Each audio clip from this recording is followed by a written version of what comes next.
मुंबई की भीड़भाड़ वाली सड़कों पर एक अलग ही कहानी शुरू हो रही थी।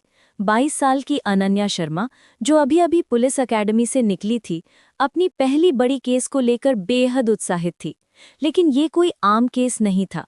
ये था एक रहस्यमय हत्या का मामला, जिसमें शक की घेरे में था एक प्रसिद्ध टेक स्टार्टअप का सीईओ। अनन्या के हाथ में आईफोन था, एयरपॉड्स कानों में लगे हुए थे और वो अपनी इंस्टाग्राम स्टोरी पर केस की अपडेट्स डाल रही थी। हाँ, ये नई पीढ़ी का सीआईडी था। पुराने जमाने के डिटेक्टिव्स की तरह मैग्नीफाइंग ग्लास और नोटबुक की जगह अनन्या के पास थे AI tools, social media analytics और डिजिटल फोरेंसिक्स की समझ। यार, ये केस तो बिल्कुल नेटफ्लिक्स सीरीज जैसा लग रहा है, अनन्या ने अपने सीनियर ऑफिसर से कहा। विक्टिम का नाम है रोहित अग्रवाल, 28 साल का, अपनी फिनटेक कंपनी का फाउंडर। कल रात अपने ही पेंट हाउस में मृत पाया गया। क्राइम सीन पर पहुंचकर अनन्या ने देखा कि ये कोई ऑर्डिनरी मर्डर नहीं था। रोहित का लैपटॉप खुला हुआ था। स्क्रीन पर एक क्रिप्टो करेंसी वॉलेट दिख रहा था। अनन्या की टेक सेवी आंखों ने तुरंत पकड़ लिया कि यहाँ कुछ डिजिटल मिस्ट्री छुपी हुई है। मैम, यहाँ कोई साइंस ऑफ स्ट्रगल नहीं है, फोरेंसिक टीम के एक मेंबर ने बताया। लगता है विक्टिम को पता भी नहीं चला कि क्या होने वाला है। अनन्या ने अपना फोन निकाला और क्राइम सीन की डिटेल्ड फोटोज लीं। फिर उसने एक स्पेशल ऐप ओपन किया जो 3D रिकंस्ट्रक्शन कर सकता था। जेनजी डिटेक्टिव की पहली रूल, वो मन में सोची, टेक्नोलॉजी को अपना बेस्ट फ्रेंड बनाओ। अगले कुछ घंटों में अनन्या ने रोहित के सोशल मीडिया अकाउंट्स को थॉरली एनालाइज किया।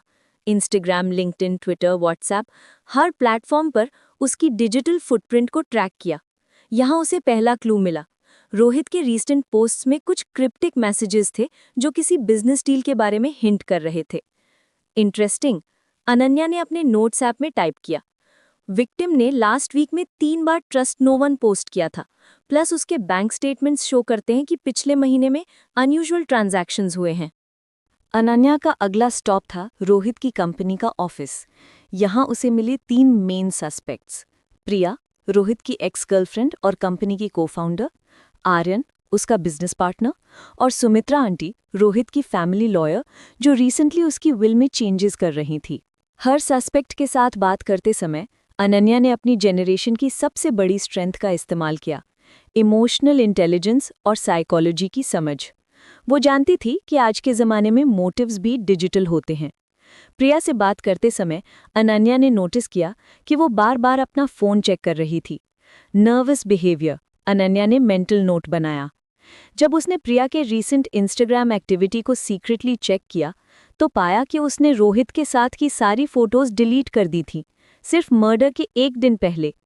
आर्यन के साथ कॉन्वर्सेशन में अनन्या को पता चला कि कंपनी में इंटरनल कॉन्फ्लिक्ट्स चल रहे थे। रोहित चाहता था कि कंपनी को सेल कर दिया जाए, लेकिन आर्यन इसके खिलाफ था। मनी और पावर, क्लासिक मोटिव्स, अनन्या ने सोचा। सुमित्रा आंटी के साथ मीटिंग सबसे इंटरेस्टिंग थी। वो एक ट्रेडिशनल लॉयर थी, लेकिन अनन्या ने देखा कि उनके लैपटॉप स्क्रीन पर क्रिप्टो करेंसी ट्रेडिंग प्लेटफॉर्म खुला हुआ था। आंटी, आप तो बहुत टेक सेवी हैं, अनन्या ने कैजुअल टोन में कहा। बेटा, आज के ज़माने में लॉयर बनना हो तो टेक्नोलॉजी समझनी पड़ती है, सुमित्रा ने जवाब दिया। लेकिन अनन्या की शार्प आइज ने नोटिस किया कि आंटी के लैपटॉप स्क्रीन पर क्रिप्टो करेंसी ट्रेडिंग प्लेटफॉर्म खुला हुआ था। रात को अपने अपार्टमेंट में बैठकर अनन्या ने सारे क्लूज को कनेक्ट करना शुरू किया। उसने एक डिजिटल माइंड मैप बनाया जिसमें सभी सस्पेक्ट्स, मोटिव्स और एविडेंस को लिंक किया। अचानक उसे एक पैटर्न दिखा। वेट अ मिनट, अनन्या ने अपने आप से कहा।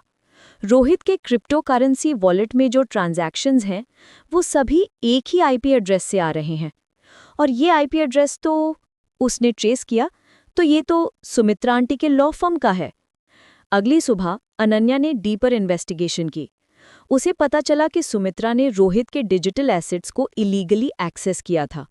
रोहित को जब इस बात का पता चला तो उसने आंटी को कन्फ्रंट किया था। ये मोटिव है, अनन्या एक्साइटेड होकर बोली। आंटी को डर था कि रोहित उन्हें एक्सपोज कर देगा, इसीलिए। लेकिन अभी भी एक पीस मिसिंग था। मर्डर वेपन कहाँ था, कैसे किया गया था? अनन्या ने क्राइम सीन की फोटोज को फिर से एनालाइज किया। इस बार उसने एक टाइनी डिटेल नोटिस की। रोहित के कॉफी कप के पास एक स्मॉल इंसुलिन पेन पड़ा हुआ था। बिंगो, अनन्या चिल्लाई।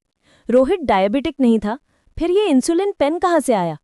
मेडिकल एग्जामिनर से बात करने पर पता चला कि रोहित की डेथ इंसुलिन ओवरडोज से हुई थी और फार्मेसी रिकॉर्ड्स चेक करने पर अनन्या को मिला कि सुमित्रा ने रिसेंट में इंसुलिन परचेस किया था अपनी डायबिटिक सिस्टर के लिए, जैसा कि उन्होंने क्लेम किया था।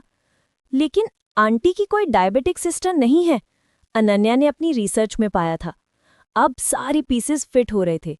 सुमित्रा ने रोहित के क्रिप्टो करेंसी अकाउंट्स को हैक किया था, पैसे ट्रांसफर किए थे। जब रोहित को पता चला तो उसने आंटी को ब्लैकमेल किया।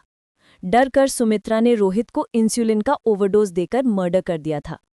अरेस्ट के समय सुमित्रा ने पूरा कन्फेशन कर दिया।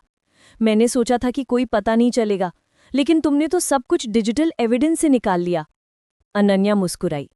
आंटी, यही तो है जेनजी इन्वेस्टिगेशन का पावर। हम टेक्नोलॉजी को सिर्फ एंटरटेनमेंट के लिए नहीं, जस्टिस के लिए भी यूज करते हैं।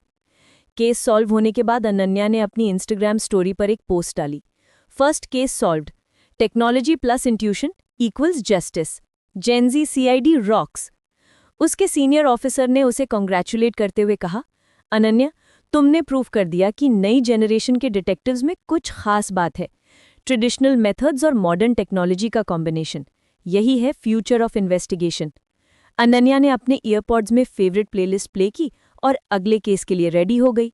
मुंबई की सड़कों पर एक नई डिटेक्टिव का जमाना शुरू हो चुका था, जो सेल्फीज भी लेती थी और क्रिमिनल्स को भी पकड़ती थी। Next case, here I come.